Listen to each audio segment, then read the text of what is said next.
Seperti sudah diduga, Tri Risma hari ini Wisnu Saktibuwana menang dalam Pilkada Kota Surabaya. Menurut Exit Poll Surabaya Consulting Group, pasangan petahana ini mendulang 81% suara.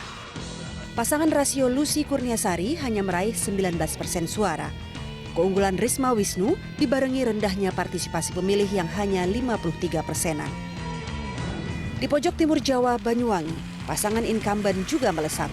Abdullah Azwar Anas dan Yusuf Widiatmoko diprediksi menang dengan suara hampir menembus 89%.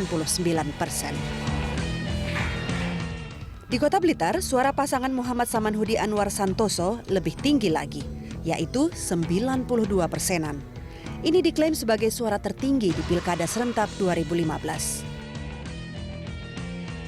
Dalam Pilkada di Kutai Kartanegara, pasangan Rita Widiasari Edi Damansyah diprediksi menang dengan 88% suara menurut hitung cepat Lingkaran Survei Indonesia. Kemenangan Rita Widiasari yang dinilai berhasil memajukan Kukar dengan program Gerbang Raja atau Gerakan Pembangunan Rakyat Sejahtera ini menjawab keraguan terhadap calon independen atau non-partai. Kembali bersama Burhan Mutadi dalam DBS To The Point. Mas Burhan, cerita tentang petahana itu memenangkan 278 orang incumbent kali ini. Dan mereka memenangkan pilkada, lalu kemudian yang calon tunggal pun ternyata juga menang. Tidak terbukti bahwa referendum dimenangkan oleh orang yang tidak setuju, bukan? Betul, betul. Kalau lihat kemenangan petahana, kemudian calon tunggal ini, apa tafsir Anda? Tentu tidak ada tafsir tunggal. Ada beberapa petahana dengan rekam jejak yang baik. Bagus, masyarakat betul. juga memberikan apresiasi. Kasus Surabaya, kemudian kasus Solo, kemudian kasus Banyuwangi itu menunjukkan potret seperti itu. Tapi tidak sedikit petahana yang memakai money politik dalam pengertian luas. Jadi money politik saya kira jadi dua, money politik retail. Jadi money politik retail. Retail itu seperti memberikan uang 20.000, 50.000 kepada perorangan atau calon atau. Dan tidak ada sanksi pidana sekarang. Susah susah sekali juga untuk membuktikan di pengadilan. Yang kedua, ini yang paling banyak, yang paling umum, money politik secara grosiran. Grosiran. Jadi ada retail, ada grosiran. Seperti apa grosirannya? Di Tangsel misalnya, saya sendiri tidak memiliki KTP Tangsel, tapi saya tinggal di sana. Itu 6 bulan sudah di terakhir. Australia. Iya, 6 bulan terakhir. Itu banyak pembangunan jalan menjelang pemilu. Kemudian dibangun di wilayah-wilayah yang sebelumnya anti terhadap incumbent. Jadi efeknya cukup efektif. Duitnya tidak berasal dari kantong calon, itu duit negara. Tetapi kemudian dia melakukan apa yang disebut dengan istilah credit claiming. Jadi kredit apa? Claiming. Kredit claiming. Dia mengklaim bahwa inilah mengklaim kerjaan saya. Jadi dari sisi populasi yang target, dari sisi dekatnya timing antara pemilu kada dengan program pelaksanaan programatik tadi, pork barrel semacam itu susah untuk dikatakan bahwa itu bukan money politik gitu. Money politik grosiran ini apakah hanya ada di Tangsel? Karena tempo hari memang pernah dibilang sama Menteri Dalam Negeri itu dana bansos itu begitu besar. Persis. Jadi bukan hanya Tangsel, ini fenomena masyarakat Indonesia secara umum ya. Di beberapa tempat juga banyak kandidat yang menggunakan cara semacam ini gitu ya. Credit claiming dengan cara tadi mengarahkan dana publik, dana negara untuk kepentingan elektoral. Nah, menurut saya harus diatur secara lebih ketat agar incumbent itu tidak menggunakan dana publik tadi, dana negara tadi untuk kepentingan elektoral. Misalnya dilarang melakukan bagi-bagi bansos menjelang pemilu kada, misalnya. Kalau aturan itu sudah ada, tinggal diperketat pengawasannya. Nah, ini penting supaya menciptakan playing field yang rata antara incumbent dengan non-incumbent.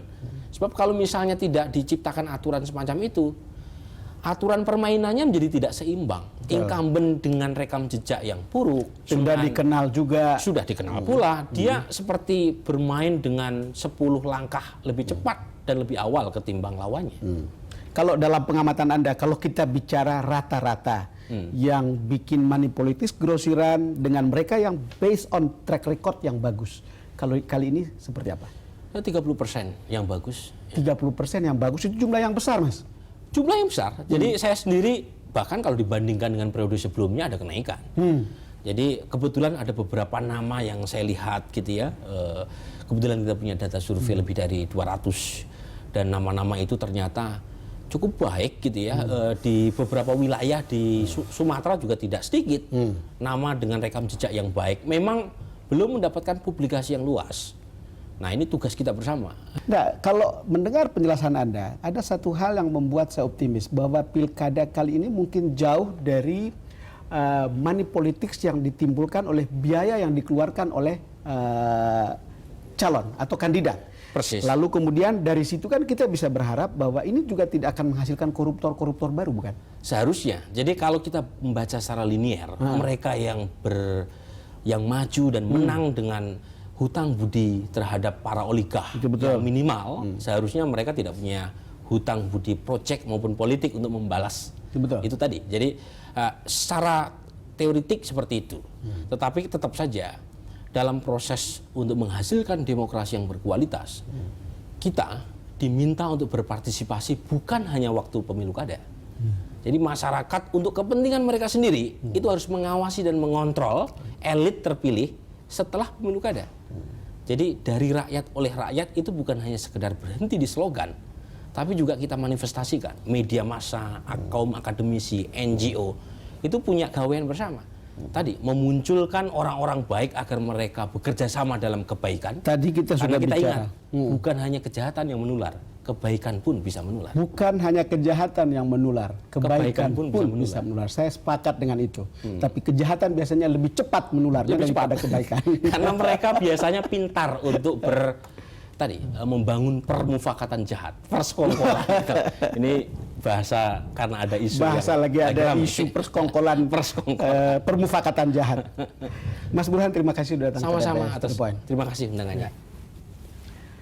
Pemirsa, demikian perbincangan saya dengan peneliti politik dan pemilu Burhan Mutadi. Silakan Anda menyimak pembicaraannya dan silakan Anda memberi perspektif pada pembicaraan ini. Terima kasih karena Anda sudah bersama kami. Sampai kita jumpa lagi dalam TBS To The Point episode berikutnya.